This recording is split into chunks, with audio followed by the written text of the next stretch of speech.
primeiro filho. O filho tem 13 anos, vai fazer 14 e não fez primeira Eucaristia.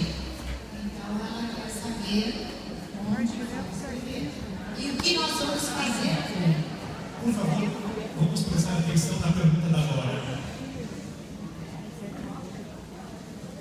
Até o ano passado, às vezes, a gente colocava no caminho, assim, lá na crisma, e no final era tudo junto, não era? Essa é uma catequese sacramentalista. O sacramento está no centro e não no processo. Dora, nós estamos inscrevendo na catequese de Eucaristia 1. Ele vai fazer 4 anos. Condenável. Não fará com as crianças menores, senão ele não virá. Agora, mas ele não vai conseguir. Se vocês derem tratamento personalizado, ou um grupo pequeno, só para quem tem 12 e 13, se tiver apenas uma criança, um jovem, de 12 anos, que está disposto a fazer, tem que encontrar alguém que ajude ele a fazer o processo todo. Mas vai dar muito trabalho. Esse método não disse que não ia dar trabalho. Criar um filho dá trabalho.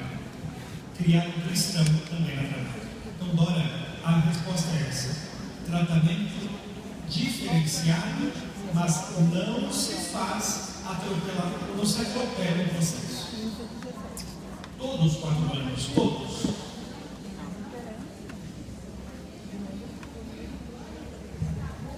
Não existe, não. Se alguém diz assim, eu estou vendo no meio do ano, mas está bom para o segundo. Como é que você pode dizer que está bom se ele não vê sobre o processo? Por exemplo, se ele não aprofundou juízes e profetas, ele foi só até Abraão. O problema é que a catequista, quem tem mais tempo de catequese aqui vai dar mais trabalho. Porque tem na cabeça o sacramento e não a vida cristã. Está preocupado que ele não morra sem primeira comunhão. Se ele for cristão, é só um detalhe. O importante é que ele tenha os 7 sacramentos do Senhor. Pessoal, tirem o foco do sacramento. Os pais vão vir com perguntas de sacramento. Vocês vão dar a resposta no processo. E por favor, se pergunta mesmo uma coisa, não diga para os pais, agora mudou, pode, não pode, é ou não é, não. Sempre positivo. O Fabiano, onde é que é o Fabiano? Cada vez que pergunta, ele não está. Ele deve ter muita coisa para fazer. O Fabiano atende telefones direto, nós temos um telefone aberto. A maioria das questões sobre batismo, por exemplo, é porque as pessoas querem o sacramento e não ser cristão. A pessoa quer só a cereja do bolo, o bolo inteiro não quer. Então não dá. Dora, vocês põem na cabeça só isso. Eu vou formar discípulo. O sacramento faz parte desse caminho, mas não é mais o foco. Os pais vão vir com perguntas velhas. Vocês não têm respostas velhas. As respostas são velhas. Obrigado, Dora. Márcia, Paróquia São Pedro e São Pedro do Sul. As reuniões mensais que a gente tem em padre e catequistas seria uma noite para catequistas de crisma, outra noite para de pleno coletivo. E agora, como é que fica? A gente junta ou deixa contar? Agora, Márcia, por Beca fez uma coisa muito importante. Eu sugiro, mas vocês fazem como quiserem. Eu sugiro que vocês não multipliquem muita reunião. Na minha opinião, não precisa reunião mensal. Pode ser bimestral, até menos, porque vocês não imaginam, agora eu vou assustar um pouquinho, o trabalho que vai dar para preparar esses encontros. Então você não vai ter muito tempo para preparar os encontros e mais reuniões. E eu diria mais, o que será dito nessas reuniões que é tão importante assim? Então eu faria menos reuniões paroquiais, tanto para ter o grupo todo. Agora, eu acharia muito producente se o grupo de Crisma, onde a Eucaristia se reunisse para preparar os encontros daquele mês. Aí sim. Agora, por temas, não. Temas abertos não precisa. Vamos estudar agora o ano da misericórdia. Que é importante. Não dá. Você, catequista, olha aqui, você não tem tempo, porque você tem família, tem trabalho, você não tem tempo. Pode dizer que o bispo falou, reduzir um pouco as reuniões da paróquia para facilitar. Tanto pode ser o grupo todo, mas quando for o grupo todo, são questões muito importantes. Mas a tendência é grupos pequenos para preparar os encontros, até porque não tem outra finalidade. Nós não damos uma diretriz comum, cada um pode escolher o que achar melhor. Se quiser continuar se reunindo todo mês, não tem problema. Só que a gente acha que é demais, tudo bem, não tem problema. Obrigado. Eliane, para Santa Luzia de Morocco. Assim, com relação ao que o senhor me falou, assim, ficou com algumas dúvidas, com relação a fazer o sinal da cruz. Tem muitas crianças que chegam lá e treinou, que a gente tem uma orientação atrás, que tem que ensinar, precisando fazer como direito. E agora, como é que fica? Olha, muito obrigado pela sua pergunta. Só que depois estão vendo. O certo é o direito, mas você vai com calma.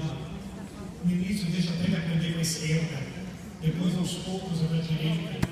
Quem trabalha com educação, enfim, não dá para adestrar as pessoas como se fosse, olha, se fizer com a mão esquerda, não dá para rezar.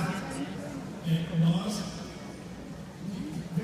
Juliana Canoa, vem cá, ela é psicopedagoga, vem para comigo. Olha, é a palavra da psicopedagoga, não é do padre.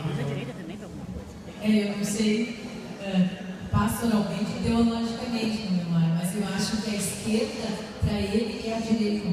Porque a esquerda é a mão dominante dele. Então, o importante para ele é a esquerda. Isso pedagogicamente. Agora, a palavra do bispo. Teologicamente, nada que é humano é estranho a Deus. Nada que é humano é estranho a Deus. Então, isso não é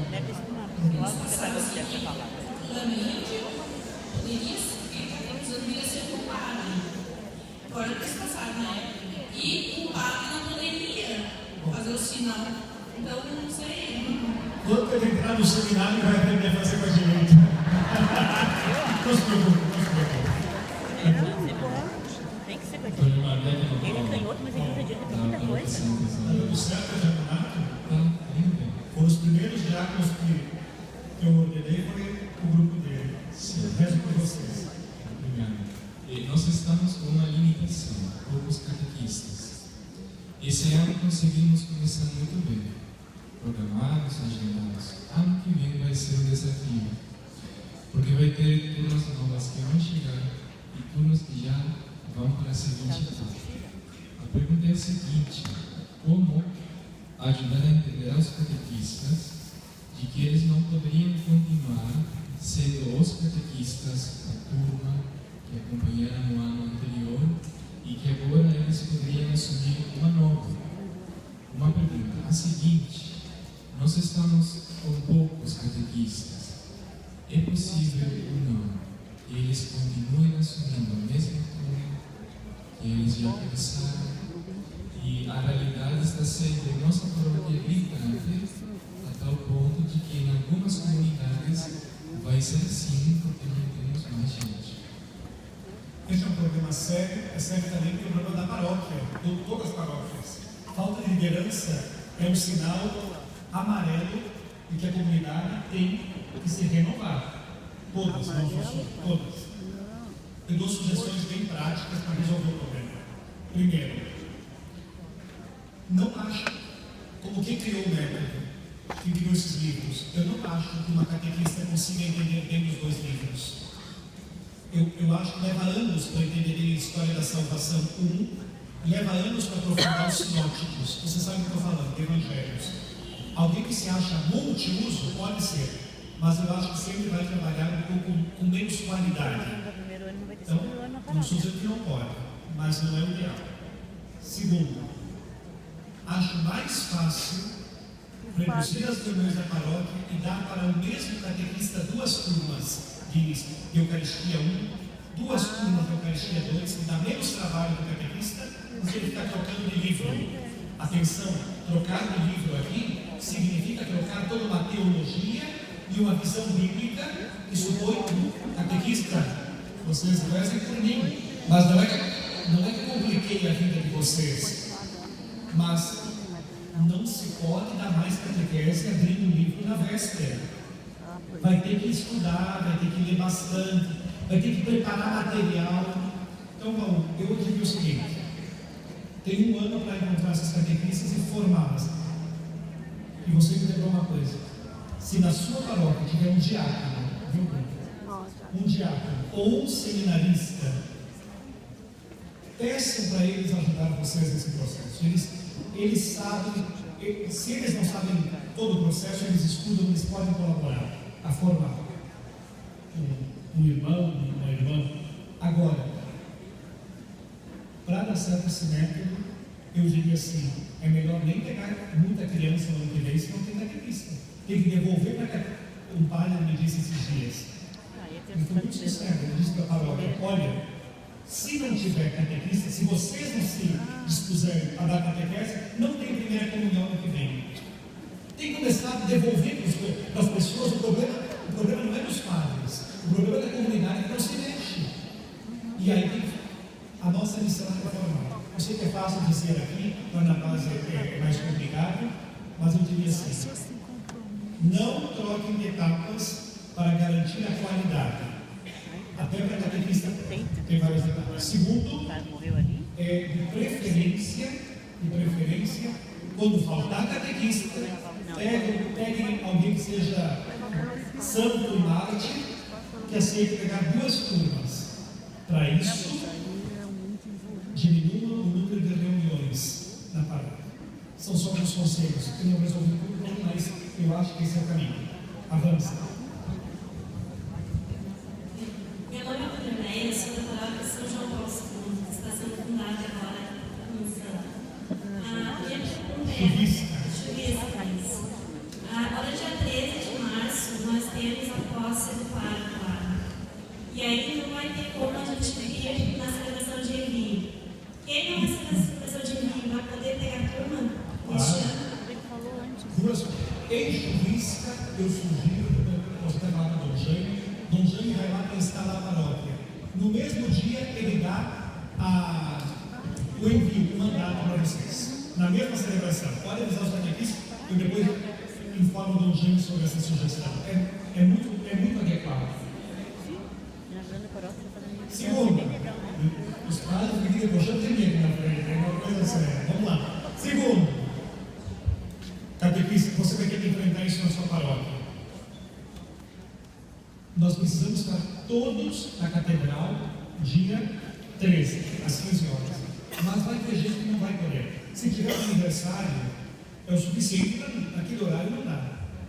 Vocês combinem, tipo assim, por exemplo, na quarta-feira daquela semana, envio para aqueles que não puderem. E é normal. Nós precisamos trabalhar muito com essas coisas. Nós não vivemos mais um mundo fechado, pequeno, que só todos podem fazer do mesmo jeito. Essa flexibilidade é indispensável. Tá bom? Então, obrigado, Vanderlei. Parabéns pela paróquia nova de Chuvisca, São João Paulo II. Pessoal, a Vanderlei que veio de Chuvisca, o pessoal que veio de Camacuã, de Mariana Pimentel, viajaram para chegar aqui. Merece uma grande salva de palmas para todos vocês.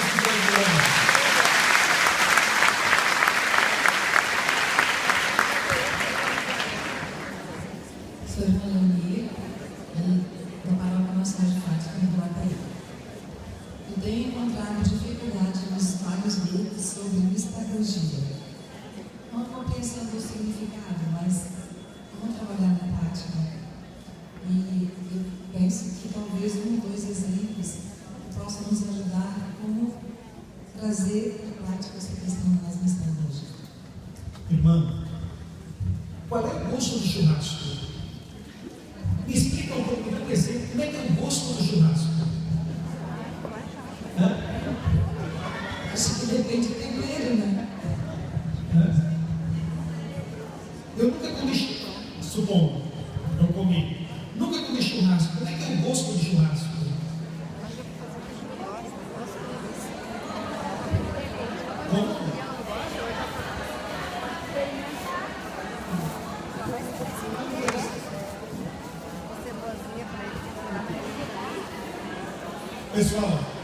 A pergunta da irmã é muito importante.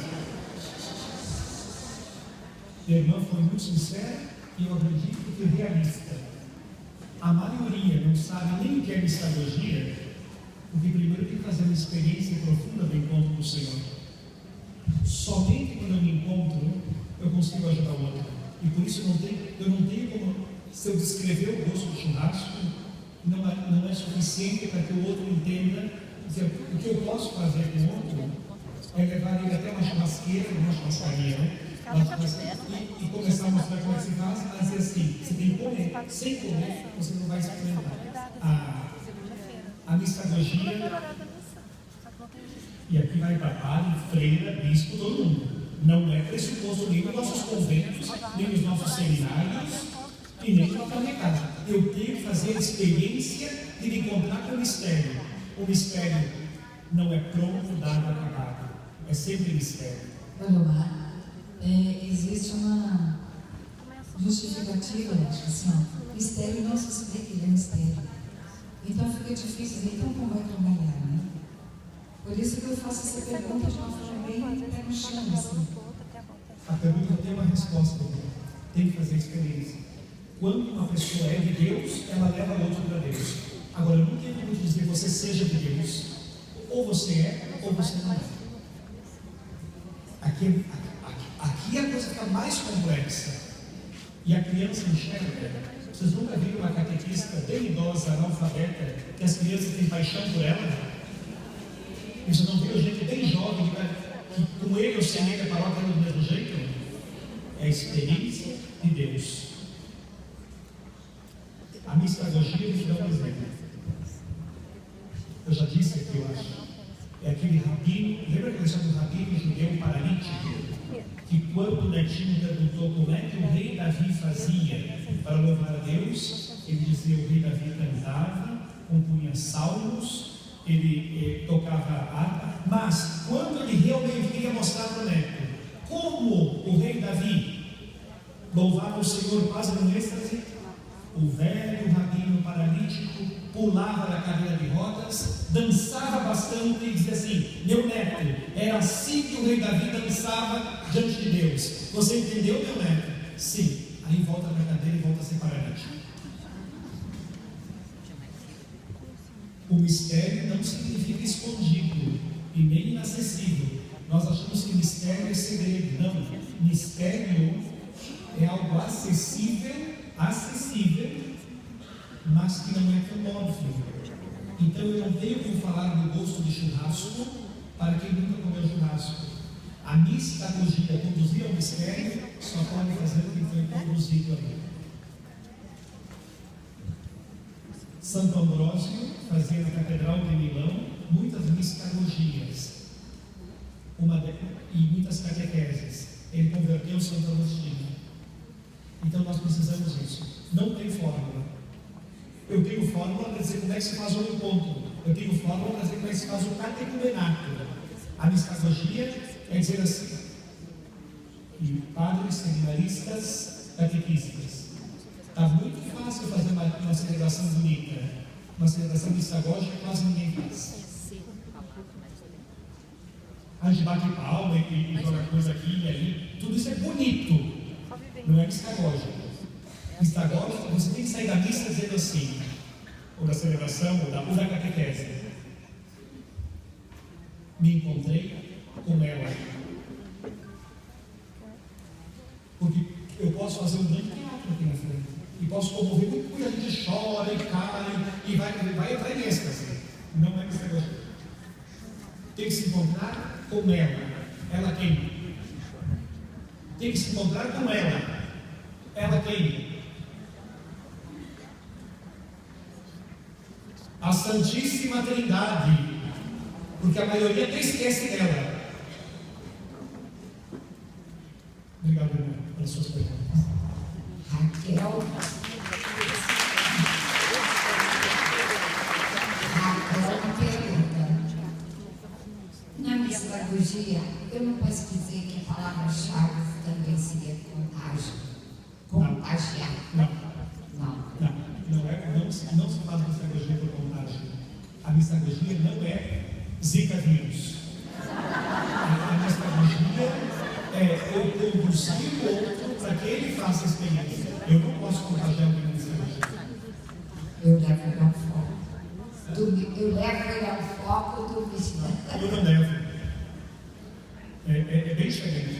Não é difícil?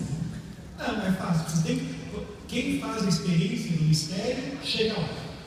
Eu vou dizer uma coisa bem séria. Vocês têm que fazer a experiência do mistério, senão não serão estagogos. Senão fazem muita pergunta, para ser estagogo, tem que fazer um encontro com ele. Bom dia. Bom dia. João, Paróquia Santo Inácio de Loyola do Esteio. Senhor Bispo, cada vez mais nós estamos recebendo crianças para a primeira Eucaristia sem o sacramento do batismo. A minha dúvida é, como que a gente faz, como que a gente conduz esse processo para que a criança seja batizada? Antes dela entrar na Eucaristia, batiza no caminho, batiza lá na implementação das promessas batismais, como que a gente faz? João, essa é a pergunta fundamental desta etapa.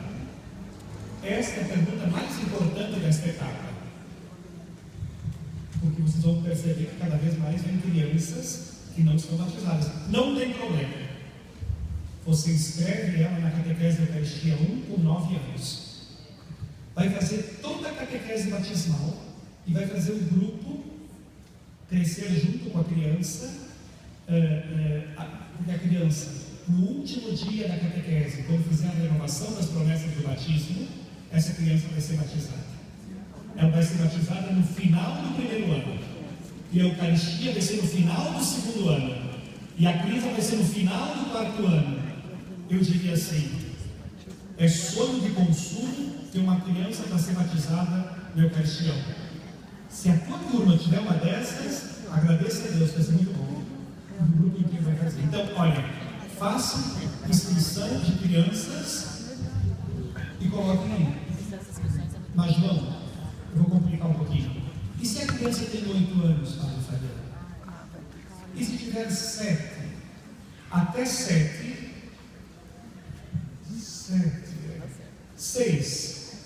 Até 6 pode batizar sem preparação. Com 7 não dá para batizar sem preparação, porque supõe uma preparação. Então espera, faz esperar até os 9. Mas se morrer, bom, se tiver doente, vai lá e batiza, mas não precisa se preocupar. E se morrer, e se cair o avião, também é outra coisa. Mas não é esse o princípio. O princípio é ajudar a criança a fazer um caminho. Obrigado, João.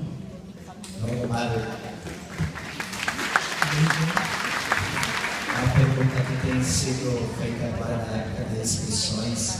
Uma criança que está a completar 9 anos em julho, em agosto, está no terceiro ano. Inscrevo ou não inscrevo? Vai completar em julho, ou terceiro, está no terceiro ano. O Padre Chico faz essa pergunta porque, sabe, já respondemos a esse problema, né, que apareceu. Foi muito bom, Chico. Pessoal, a ideia é 9 anos completos em março. Mas tem umas situações assim, né? Então resolva da seguinte forma. Qual é o princípio para poder aplicar esse método? Qual é a habilidade que a criança tem que ter? Leitura. Então, a ideia é 9. Mas aquela mãe desesperada, mas com 8 eu já quero. Sabe ler? Já está no terceiro ano. É terceiro, né? É quarto? É porque o terceiro é o antigo, né? Ele está no quarto. Então, quarto ano. Então, é isso, Chico.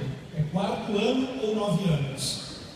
Porque algumas mães assim, mas ela faz em abril, está no quarto ano. Sabe ler? Na realidade, mas no terceiro ano eles aprendem a ler, mas ela fez o segundo ano, não fez ainda o terceiro ano.